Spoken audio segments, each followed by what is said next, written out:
घडली आहे। पावसामुळे मुंबई पुणे जुन्या महामार्गावर झाड कोसळले। ते झाड हटवण्याकरता काही तरुण त्या ठिकाणी गेले होते, पण झाड महामार्गावरून हटत नव्हतं। असं असताना झाडाच्या फांदीला बांधलेला दोर तुटला आणि झाडाची फांदी जोरदार वेगात मागे येऊन एका तरुणाच्या पोटात लागलेली आहे। अमन मुजावर असं तरुणाचं नाव आहे। यात अमन जखमी झालाय। त्याला जवळच्या हॉस्पिटलमध्ये उपचाराकरता दाखल करावं लागलेलं आहे।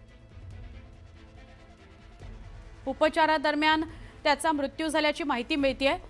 तरुणाच्या पोटाला फांदी लागली। झाड हटवत होता तो आणि त्याचे सगळे सहकारी मिळून ते झाड हटवत होते आणि दोर तुटला। दोर तुटल्यामुळे बघा जो खाली बसलेला मुलगा आहे त्याच्या पोटात फांदी लागली। इतक्या जोरात ही फांदी लागली की त्याला रुग्णालयात दाखल करण्यात आलं। तो जखमी झाला त्यामुळे, पण त्यात त्याचा मृत्यू झालेला आहे असं कळतंय। आमचे सहकारी प्रतिनिधी संतोष दळवी आपल्या सोबत आहेत, त्यांना अधिक विचारूया। संतोष, ही नेमकी काय घटना घडली? त्याचा मृत्यू झालाय असं कळतंय, काय अपडेट?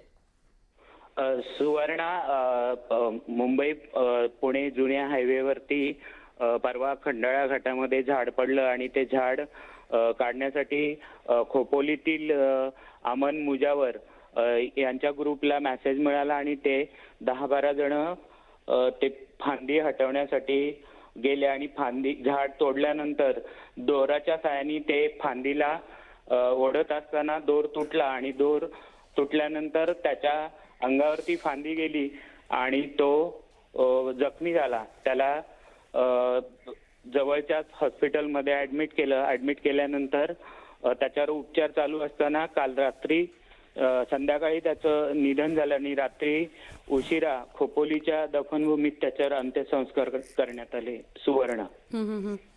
संतोष, धन्यवाद माहिती दिली त्याबद्दल।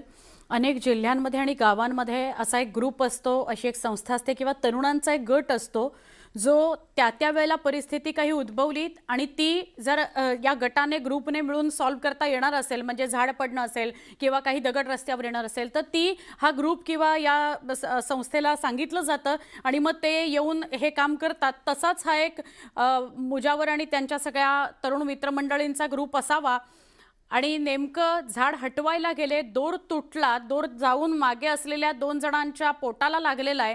त्यातल्या एकाला थोडी कमी जखम झाली, पण हा मुजावर जो आहे खाली बसलेला आपल्याला दृश्यांमध्ये दिसतोय त्याला प्रचंड दुखापत झाली।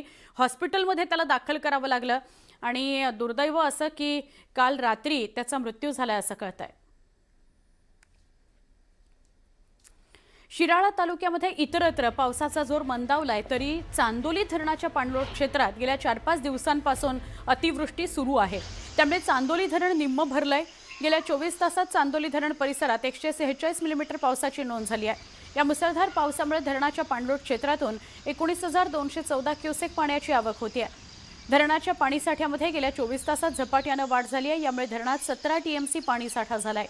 या धरणाची एकूण साठवण क्षमता ही 34 टीएमसी आहे।